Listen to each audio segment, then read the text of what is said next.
malheureusement, depuis toujours, sont qualifiés de crimes de guerre et de crimes contre l'humanité. Jamais le mot génocide, j'en parle un peu dans le passé, parce que tout à l'heure, je vous dirai pourquoi.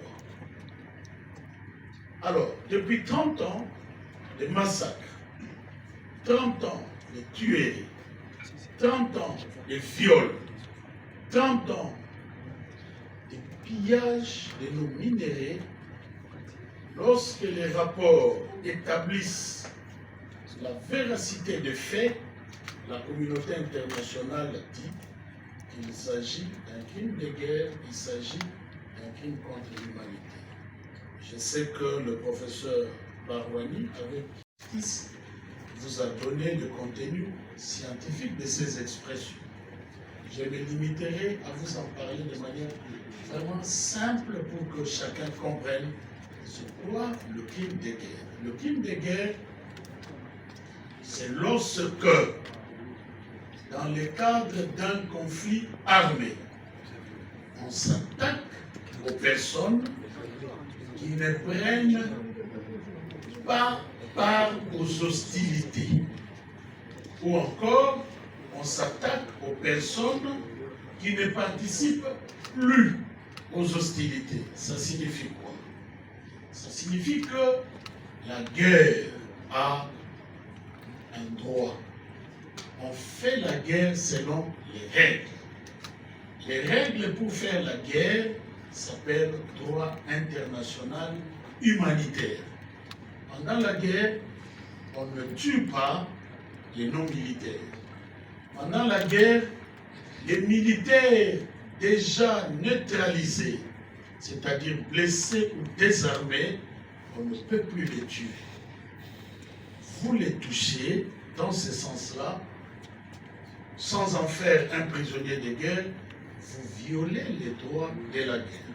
Alors, de manière simple, on parle du crime de guerre lorsque le droit de la guerre a été violé. Vous avez touché aux personnes qui ne participent pas à la guerre, donc population civile. Vous avez touché aux personnes qui ne participent plus, donc des militaires déjà blessés ou désarmés. Vous avez violé le droit de la guerre. C'est là qu'on parle du crime de guerre. Et le crime contre l'humanité, parce que la guerre a des principes.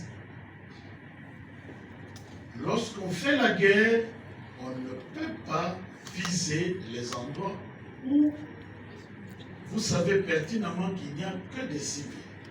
Le fait de viser une population qui ne fait pas la guerre, là encore, on peut parler des crimes contre l'humanité parce que on a visé des populations civiles. Mais attention, attention, vous touchez à la population civile. Je mets là une parenthèse pour dire, vous savez pourquoi certains militaires, certains belligérants vont se cacher là où il y a des populations civiles, parce qu'ils savent que en prenant les civils comme bouclier humain, on ne peut pas toucher là où ils sont. Alors, donc, le fait de le faire comme ça, parfois, lorsqu'il y a l'élément planification, cela ne doit pas être qualifié de simple crime contre l'humanité.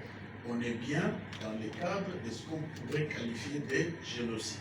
Le génocide, c'est lorsque une population est visée de manière programmatique, programmée, pour être exterminée en totalité ou en partie. Et là-dedans, il y a certains détails de la définition de la Convention de 1948 sur le génocide qui ajoute les éléments comme le fait de prendre les enfants qui naissent dans un groupe, d'aller les mettre ailleurs dans un autre groupe. Alors, tous ces éléments-là participent à ce qu'on pourrait qualifier de génocide. La question est, est-ce qu'en 30 ans